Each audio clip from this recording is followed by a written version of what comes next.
Welcome to a new edition of the Famous Interviews with Joe Dimino. On this episode, we talk with doctor and spiritual burnout coach, Julie Hutsell-Starling.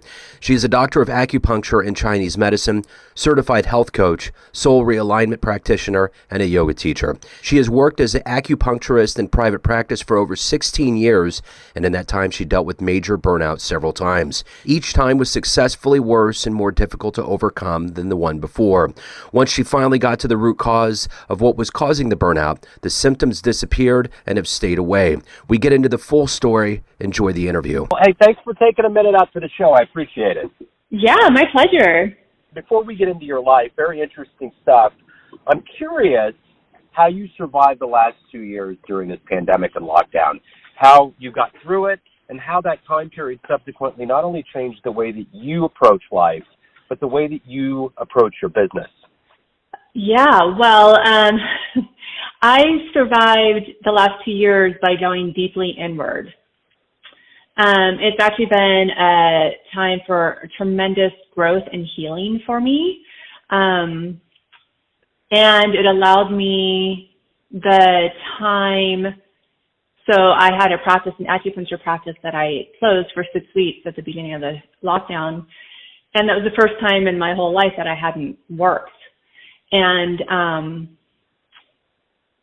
I, for years, have been wanting to get out of doing acupuncture and more into coaching. And in that space of time, I realized that I could. And so it actually really opened me up to huge possibilities that I had not allowed myself to consider before. And I guess that's oh, no, go ahead. No, I was just going to say, and as a result of that, it actually totally just completely transformed my life in the best way possible. And my business has just thrived since allowing myself to step into that possibility of something different.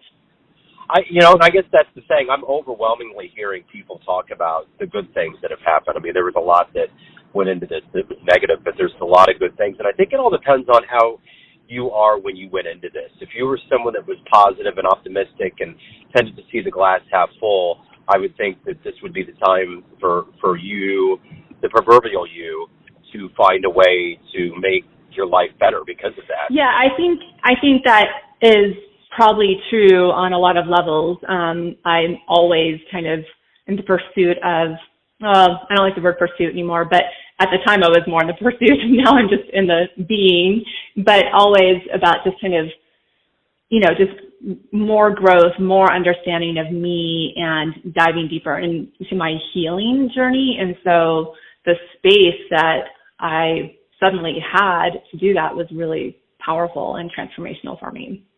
Let me kind of figure out exactly what you do here in a way that everybody can kind of grab onto and understand. I'm going to put you in front of a bunch of grade school kids, third graders, in a career day. One of the kids is going to look up at you and say, what is it that you do for a living?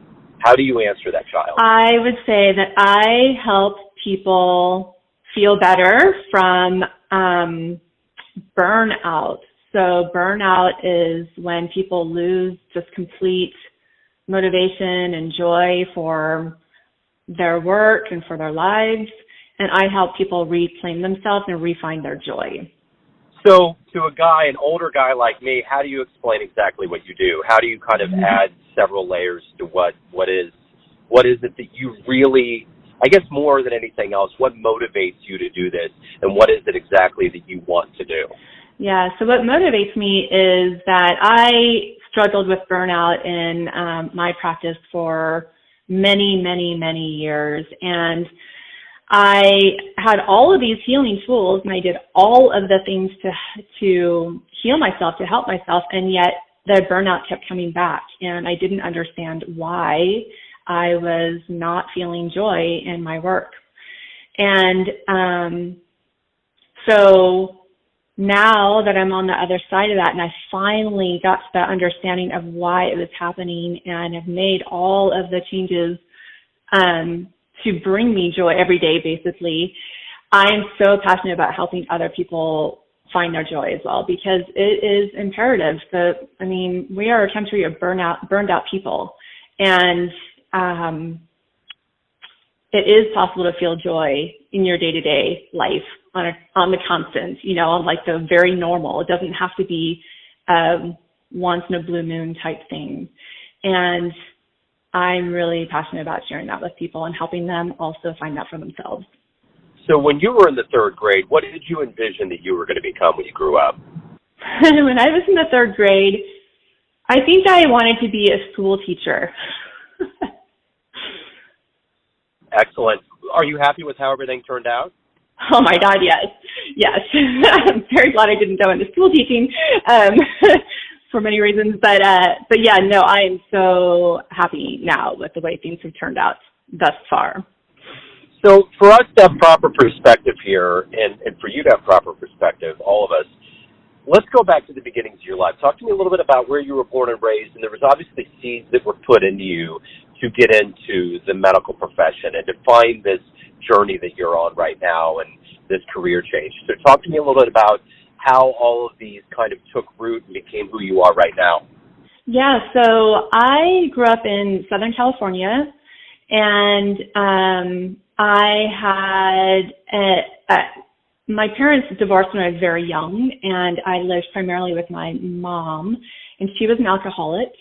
And so I grew up with a single parent who was an alcoholic.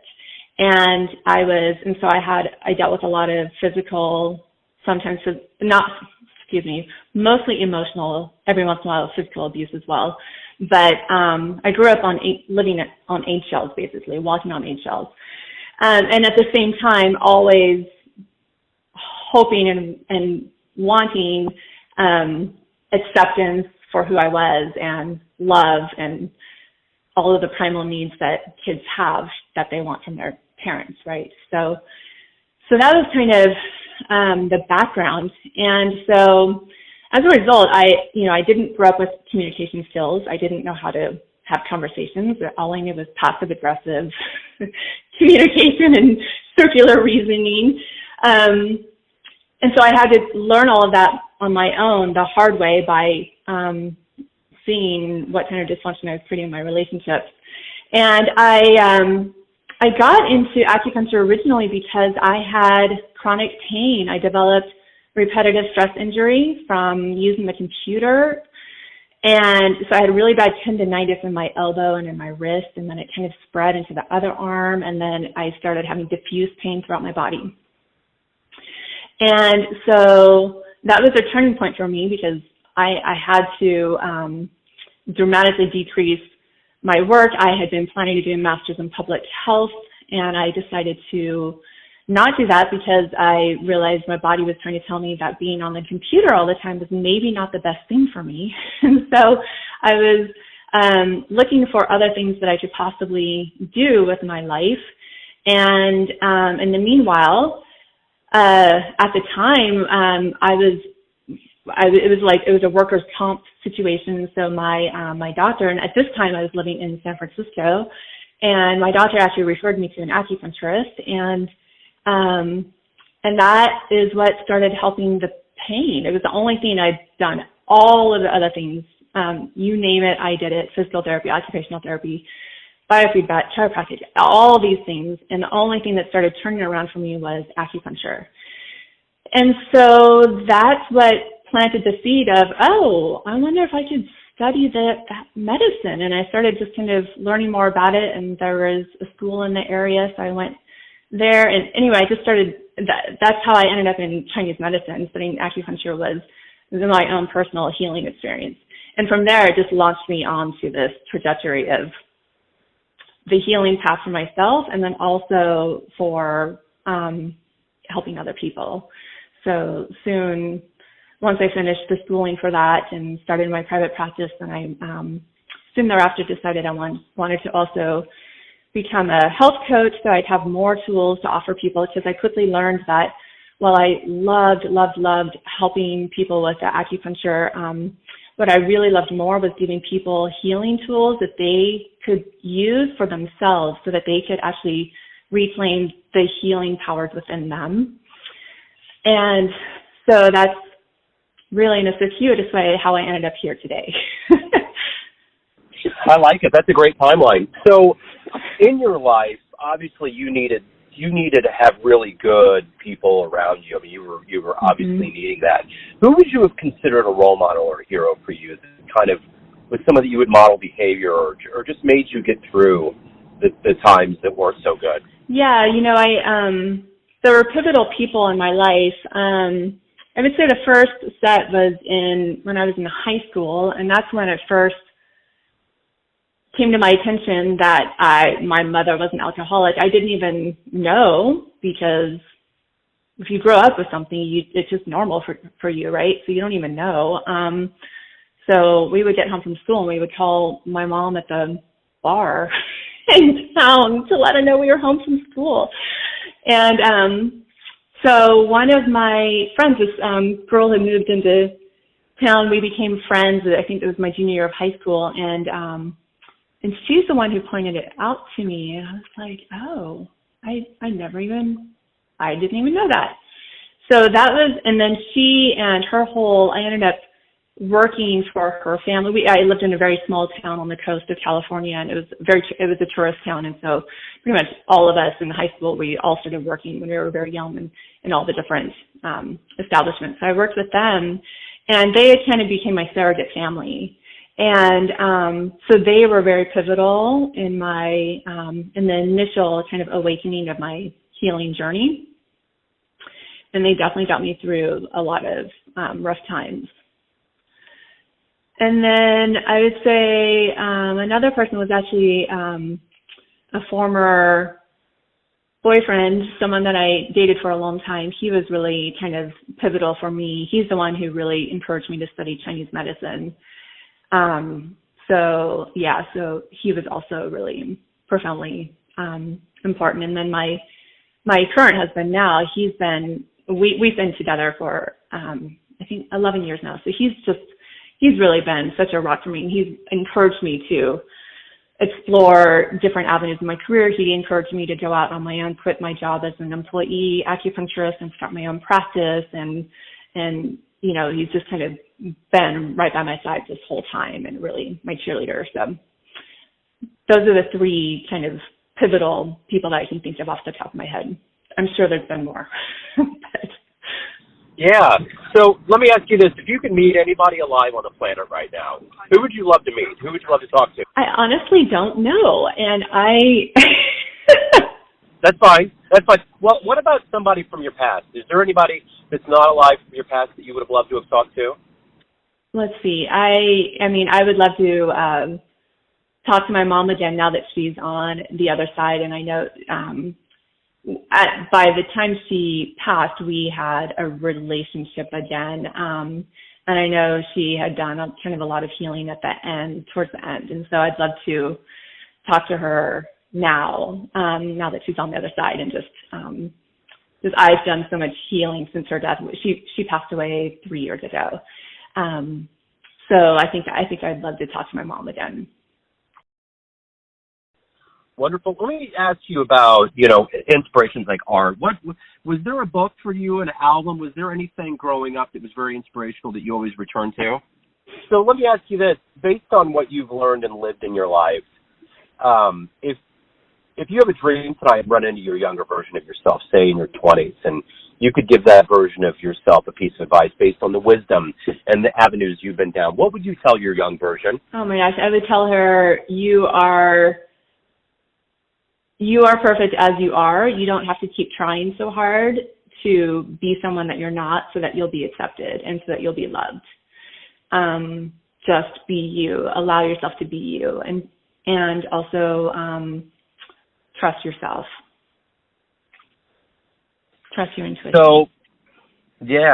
So what's been one of the best responses you've gotten from a client from your work before? Something that stands out. One of the best responses, did you say? Yeah, like a fan letter, something like that.